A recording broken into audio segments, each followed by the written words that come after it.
Good afternoon, dear students. Today we are going to start study about classification of gymnosperms. Gymnosperms में there are the four surviving phyla of gymnosperms. They vary in their appearance and habitat. ठीक है, उनको group किया गया है 4 categories में. एक conifers होते हैं, एक साइकिड्स, एक जिंकोस एंड नीटोफाइट्स. ठीक है, ये 4 फाइला जो है जिम्नोस्पर्म्स के, इनके सेपरेट होते हैं. क्लैड्स मीन्स कॉमन एंसेस्टर जो है इनका वो अलग अलग होता है. ठीक है, इसमें सबसे पहले फाइलम कौन सा आता है? कॉनिफेरोफाइटा आता है. कॉनिफेरोफाइटा के अगर जनरल कैरेक्टर्स देखेंगे तो इसमें कॉनिफर्स आते हैं. इनमें वेराइटी ऑफ स्पीशीज़ प्रेजेंट होती हैं. कॉनिफर्स जो होते हैं ये कॉर्न लाइक होते हैं, इसलिए उनको हम कॉनिफर बोलते हैं. कॉनिफर का मतलब होता है कॉर्न बेरर. इस पिक्चर में आप देख रहे हैं, ठीक है ना, ये कॉनिफर्स कॉर्न बेयरिंग होते हैं, ये एवरग्रीन होते हैं. ठीक है, और इनमें लीव्स जो हैं वो पूरे साल रहते हैं. इनमें लार्जेस्ट, टॉलेस्ट और ओल्डेस्ट ट्रीज आते हैं. कॉनिफर्स में जैसे पाइन है या स्प्रूस है या हेमलॉक है, जूनिपर्स है, ये सारे किस में आते हैं? कॉनिफर्स. और कॉनिफेरोफाइटा में ये सारे कॉनिफर्स आते हैं, मीन्स कॉर्न बेयरिंग प्लांट्स आते हैं. ठीक है, ये सारा ही कैरेक्टरिस्टिक जो है कॉनिफर्स के ये सेम होते हैं. इनमें लीव्स जो हैं वो नीडल लाइक होते हैं. इन नीडल लाइक लीव्स के ऊपर प्रेजेंट होता है वैक्सी कोट, ताकि उनमें वो प्रिवेंट कर सके वाटर लॉस को. ठीक है, अच्छा, और इसमें क्या है, इसमें सेकेंडरी ग्रोथ भी होती है और यहाँ पे प्रोटेक्टिव बर्ड्स भी प्रेजेंट होते हैं. इनमें इंटरनोडल इलॉन्गेशन होती है, जिसकी वजह से ये जल्दी जल्दी क्या करते हैं? ग्रो करते हैं. ठीक है, इसके अगर जनरा की बात करेंगे तो वो 50 जनरा है और इसमें स्पीशीज जो है वो कितनी होती हैं? 550 स्पीशीज प्रेजेंट होती हैं. ठीक है, उसके बाद हाँ, सारे कॉनिफर्स में एक जैसे नीडल लीव नहीं होते हैं. ठीक है ना, कुछ कॉनिफर जो होते हैं वो डेसिडियस होते हैं, कुछ उनके जो लीव्स हैं वो गिर जाते हैं. ठीक है, जैसे लैरिक्स है या टेक्सोडोम है. ठीक है, ये सारे वो है कॉनिफर जो डेसिडियस हैं. इनमें वेस्कुलर टिश्यूज़ प्रेजेंट होते हैं, मेरिस्टम्स भी प्रेजेंट होते हैं और प्लांट टिश्यूज जो हैं वो सब प्रेजेंट होते हैं. अच्छा जी, कोन्स जो होते हैं उनमें अंदर क्या होते हैं? रिप्रोडक्टिव स्ट्रक्चर्स प्रेजेंट होते हैं. ठीक है, ये जो है ये कोन्स जो आप कहाँ देखते हैं? अपने जंगल्स में, जंगलों में देखते हैं ना, ये कॉनिफेरोफाइटा में आता है. ये वाला पिक्चर जो है ये आपने देखी भी होगी. ये सारे क्या हैं? ये कॉनिफर्स हैं. ठीक है, जिनकी भी कोन शेप्ड होते हैं उनको हम कॉनिफर्स बोलते हैं. फिर दूसरा इसका फाइलम है साइकेडोफाइटा. साइकेडोफाइटा में क्या है? ये ट्रॉपिकल फॉरेस्ट और सब ट्रॉपिकल में पाए जाते हैं. साइकेडोफाइटा सेकेंड लार्जेस्ट ग्रुप है जिम्नोस्पर्म्स का, जिसमें 11 जनरा है और 140 स्पीशीज़ प्रेजेंट हैं. ये सीडोपेरासिटिक होते हैं. सीडोपेरासिटिक मतलब ये कभी कभी बाय एक्सीडेंट ये कहाँ दिखते हैं? प्लांट में. एक्सीडेंट मीन्स अचानक से ये प्लांट में राइज होते हैं. और ये एपीफाइट होते हैं. एपीफाइट मीन्स वो वाले प्लांट जो दूसरे प्लांट्स पे ग्रो करते हैं, किसके लिए? अपने फूड न्यूट्रिशन के लिए. ठीक है, और ये एवरग्रीन होते हैं, कॉर्न साइकिड्स. अच्छा, इनमें क्या होता है? इनमें कंपाउंड लीव्स प्रेजेंट होते हैं, पाम लाइक या फर्न लाइक, ये जैसे आप पिक्चर में देख रहे हैं. और ये डायोशियस होते हैं. डायोशियस का मतलब क्या है? मेल और फीमेल रिप्रोडक्टिव स्ट्रक्चर जो है वो अलग अलग प्लांट्स पे प्रेजेंट होते हैं. और मोनो का मतलब होता है एक ही पे मेल और फीमेल दोनों जब प्रेजेंट होंगे. ठीक है, ये भी कहाँ पाए जाते हैं? ट्रॉपिकल और सब ट्रॉपिकल पार्ट्स में. ये सेमी डेजर्ट क्लाइमेट में पाए जाते हैं. ठीक है ना, और इनकी सिम्बियोटिक एसोसिएशन होती है किसके साथ? बैक्टीरिया के साथ. किसके लिए? न्यूट्रिशन फूड के लिए. ठीक है, उसके बाद ये इनके ये जो है इनमें माइक्रोब्स जो होते हैं वो प्रोड्यूस करते हैं कुछ टॉक्सिन्स जो इनके सीड में एक्यूमुलेट हो जाते हैं. और यही टॉक्सिन्स जो हैं ये प्रोटेक्शन प्रोवाइड करते हैं बैक्टीरिया को. ठीक है, सीड्स डेंजरस भी हो सकते हैं इनके साइकिड्स के, अगर इंसान या एनिमल उसको खा लेगा, क्योंकि उनमें पॉइजन होती है. उनको वो पॉइजन कहाँ से मिलती है? माइक्रोब से मिलती है. सीड्स जो है ये पॉलिनेट किससे होते हैं? पॉलिनेशन से. ठीक है, ये देखिए आप यहाँ पे इंसेक्ट्स आपको दिख रहे होंगे, इस कोन पे बैठे हैं. किसके लिए? पॉलिनेशन के लिए, क्योंकि इंसेक्ट्स का काम क्या है? पॉलिनेशन करवाना. वो पॉलिनेटिंग एजेंट्स होते हैं. फिर एक और फाइला है जिंकोफाइटा. अगर इसके हम कैरेक्टर्स देखेंगे जिंकोफाइटा के तो इनमें एक ही एक्सटेंट स्पीशीज़ है जिसको हम जिंको बाइलोबा बोलते हैं। जिंको का मतलब है, ये कॉमन चाइनीज़ वर्ड है जिसका मतलब होता है सिल्वर एप्रिकॉट, ठीक है ना। तो इसमें बाइलोबा का मतलब होता है डबल लीव्स होते हैं, 2 लोब के लीव होते हैं। ये ओल्डेस्ट लिविंग ट्री है जो कब था 300 साल मिलियन ईयर्स एगो प्रेजेंट है। अच्छा, इसका जो एक एक प्लांट है वो 1000 साल तक ज़िंदा रह सकता है। ये क्या है, ये एक्सटेंट स्पीशीज़ है जो ख़त्म हो गए हैं, ठीक है ना। ये वो जिंकोफाइट्स है और इनके लीव्स जो होते हैं यूनिक होते हैं। इनमें फ़ैन शेप की वेन्स होती, फ़ैन शेप का इसका लीव है, आप इस पिक्चर में देख रहे हैं, ठीक है ना। इसकी क्या हुई है, फ़ैन शेप मीन्स इसकी पार्टीशन हुई है लीव ब्लेड की। बाइलोब्ड होता है और ये रेजिस्टेंट होता है, ठीक है ना। ये जल्दी ही डिके नहीं होता है। दूसरे पत्ते जो होते हैं वो जल जाते हैं, सड़ जाते हैं, लेकिन इसमें डिके जल्दी नहीं होता है। किसके, जिंको के लीव्स में।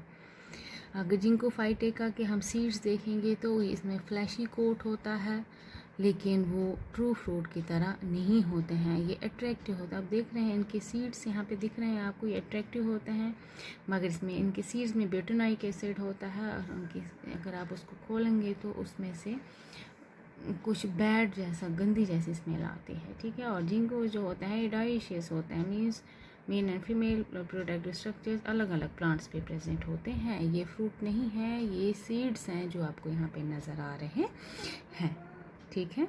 अच्छा, अगर इसके वेस्कुलर सिस्टम देखेंगे तो वो अलग होता है फ्लावरिंग प्लांट्स से, एंजियोस्पर्म से अलग होता है। हाँ, फ्लावरिंग प्लांट्स में क्या होता है, ट्यूब लाइक सेल्स होते हैं वाटर कंडक्शन के लिए। जिंको में क्या होता है, इनमें कनेक्टिंग सेल्स होते हैं और उनमें टाइनी परफोरेशन मीन्स छोटे छोटे उनमें पोर्स प्रेजेंट होते हैं कनेक्टिंग सेल्स में। इनमें परफोरेशंस जो होते हैं वो बंद हो जाते हैं तब जब वाटर जो होता है इसकी सप्लाई कम हो जाती है। परफोरेशन क्यों बंद होती है, ताकि उनकी टर्जिडिटी को मेंटेन रह सके, ठीक है। पानी की लेवल को जो है प्लांट के अंदर का एक मेंटेन रखा जाए, इसलिए वहाँ पे वो परफोरेशंस बंद हो जाती हैं, ठीक है। और जिंकोस की ये खासियत है कि वो सक्कर्स को ग्राउंड से निकालते हैं। They have the tendency to put out suckers from the ground, ठीक है। ऐसे ही जिंको ओल्डर ट्रीज़ हैं, इनमें डाउनलोड ग्रोथ भी होती है, नीचे की तरफ ग्रोथ होती है जिसको हम सिची बोलते हैं। आप देख सकते हैं यहाँ पे ये कहाँ से ग्रो करते हैं ये वाले स्पीशीज़। कोई भी स्टेम जब डैमेज हो जाती है या जब वो ज़मीन के अंदर जाती है वहाँ से नए शूट निकलते हैं। जब ये ग्रोथ ग्राउंड में जाती है तो वहाँ से नए रूट निकलते हैं और नया ट्री बन जाता है। ये यहाँ पे क्या नज़र आता है कि इसमें रिप्रोडक्शन होती है, ठीक है। जब मेन ट्री ख़त्म होता है या वहाँ पे इनको दूसरा ऑल्टरनेटिव सोर्स नहीं होता है, फीमेल प्लांट का पास में होता कि उसमें रिप्रोडक्शन हो, तो क्या होता है उसमें यही जो ब्रांच है जो डैमेज स्टेम होती है वो डैमेज स्टेम नहीं, जब भी उनमें कोई भी डाउनवर्ड ग्रोथ होती है तो वहाँ से ये क्या करता है, नए शूट निकालता है, फिर वही क्या बनाता है, शूट रूट जब बनता है तो नया ट्री बन जाता है, ठीक है। फिर ऐसे एक और आता है नीटोफाइटा। नीटोफाइटा एक और ग्रुप है जिसमें स्मॉल ग्रुप ऑफ छोटे छोटे वेस्कुलर सीड प्लांट आते हैं, ठीक है। इनमें 70 स्पीशीज़ है प्रेजेंट, जिसमें दिन ग्रुप डिवाइड किया गया है 3 में। एक एफिड्रा, नीटम और वेलविशिया होता है, इनमें 3 प्लांट्स आते हैं।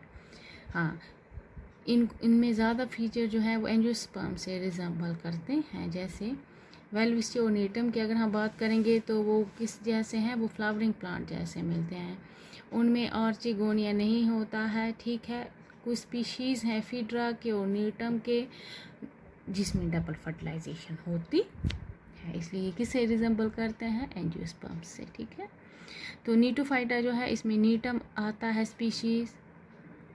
नीटम में ये वाइन्स या श्रब्स होते हैं, ये प्रेजेंट में 30 स्पीशीज़ प्रेजेंट होते हैं। ये ट्रॉपिकल अफ्रीका में पाए जाते हैं या साउथ एशिया में पाए जाते हैं। इनके लीव जो होते हैं वो चौड़े होते हैं, ब्रॉड होते हैं और वो किससे मिलते हैं, फ्लावरिंग प्लांट से मिलते हैं। इनके सीड जो हैं वो हम खा भी सकते हैं, ठीक है। ये देखो एफिड्रा है ये। ऐसे ही नीटोफाइटा, इसमें वेलविशिया स्पीशीज़ भी आपको नज़र आएगा। इसमें एक ही स्पीशीज़ है वेलविशिया का, ये साउथ वेस्टर्न अफ्रीका में पाया जाता है। ये ड्राफ्ट जब ज़्यादा सूखा होगा तो भी ये वहाँ सर्वाइव कर सकता है। इसके लीव्स जो हैं वो पेरिनियल है और लार्ज होते हैं, ठीक है। इनके सबसे बड़े लीव्स होते हैं प्लांट किंगडम में, किसके? वेलविशिया स्पीशीज़ के, ठीक है। अगर हम इम्पोर्टेंस की जो चार आपने नीटोफाइटा, जिंकोफाइटा, साइकिडोफाइटा एंड कॉनिफेरोफाइटा, ये चार जो हैं ये इसके फाइलम है। अब इसकी इम्पोर्टेंस आपने देखनी है। एक तो फूड वैल्यू, इसकी मेडिसिनल वैल्यू भी है, टिम्बर वैल्यू भी है, ये सोर्स ऑफ ऑयल भी है, इंडस्ट्रियल वैल्यू भी है, ऑर्नामेंटल वैल्यू भी है। फूड वैल्यू में जिम्नोस्पर्म्स क्या है, कुछ साइकिड्स हैं उनमें स्टार्च होता है, वो हमें वो स्टार्च कहाँ से मिलता है? एक स्पीशीज़ है साइकिस रम्पी से मिलता है, फिर उसको आटा बनाया जाता है। ऐसे ही पाइनस जियार्डाना के जो सीड हैं और नीटम के वो हम खा सकते हैं, जिसको हम चिलगोज़ा बोलते हैं, ठीक है। ऐसे ही काफिर ब्रेड है, ये कहाँ से बनाई जाती है? एक स्टेम है एक जिम्नोस्पर्म का, किसका? एन्सेफेलोटॉस जिम्नोस्पर्म है, उसके पित से बनाई जाती है। ऐसे ही लीव्स जो है इसके साइक्स को उनको कुक किया जाता है वेजिटेबल की तरह, ठीक है। ऐसी अगर मेडिसिनल वैल्यू देखेंगे तो एक पैक्लीटैक्सिल एक जिम्नोस्पर्म से हम ऑब्टेन करते हैं, वो किसके लिए काम आता है? कीमोथेरेपी के लिए, ठीक है। एफिड्रीन जो है वो हम एफिड्रा जिम्नोस्पर्म से ऑब्टेन करते हैं। इसे एफिड्रीन से हम ट्रीटमेंट कर सकते हैं अस्थमा का, कफ का, कोल्ड का। ऐसे ही जूस बनता है साइकस रिवोल्टा से, वो हम अगर किसी को खून की उल्टी आती है तो उसको क्योर करने के लिए हम वो जूस पिलाते हैं, और वो कहाँ से ऑब्टेन होता है? साइकस रिवोल्टा से, ठीक है। ऐसे ही साइकस गन जो है एक एंटीडोट है।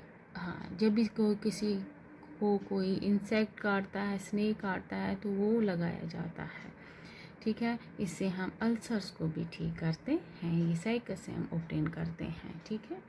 ये होगी इसकी एक से टिम्बर वैल्यू क्या है इसकी? जिम्नोस्पर्म से हमें टिम्बर भी मिलता है फर्नीचर बनाने के लिए, कंस्ट्रक्शन पर्पसेस के लिए, क्योंकि इसकी जो लकड़ होती है, वुड होती है, वो इंसेक्ट रेजिस्टेंट होती है, फंगस रेजिस्टेंट होती है, और जो ये वुड होती है ये ड्यूरेबल होती है, हल्की लाइट वेट होती है, ठीक है ना।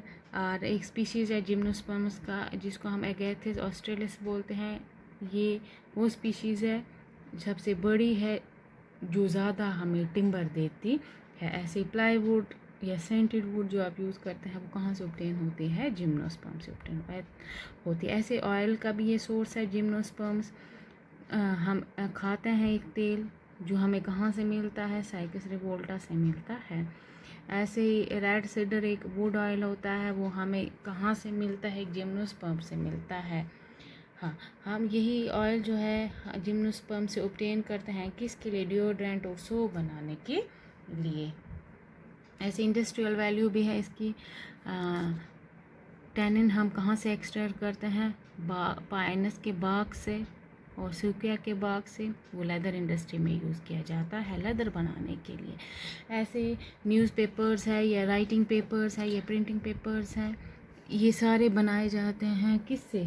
जब हम किसका पल्प लेते हैं? पाइनस का या एबेस का, ठीक है। ऐसे ही इसकी एक और वैल्यू है ऑर्नामेंटल वैल्यू। ऑर्नामेंटल प्लांट्स जो है वो भी हम डेकोरेटिव प्लांट एज घर पे यूज़ करते हैं। जिंको या पाइन्स या साइकिड जो हैं ये हम लॉन की डेकोरेशन के लिए यूज़ करते हैं, पार्क की डेकोरेशन के लिए यूज़ करते हैं। हाँ, कुछ बॉन्साई प्लांट जो हैं जिम्नोस्पर्म्स के वो हम घर पे यूज़ करते हैं, किसके लिए? डेकोरेशन के लिए। हम बता सकते हैं इसकी डिफरेंट वैल्यूज़ है। ऑयल भी एक्सट्रैक्ट करते हैं, टिम्बर भी, ऑर्नामेंटल वैल्यू भी है, मेडिसिन की वैल्यू भी है, ठीक है ना। फूड वैल्यू भी है, किन की? जिम्नोस्पर्म्स की, ठीक है। बाकी हम कल पढ़ेंगे। Thank you.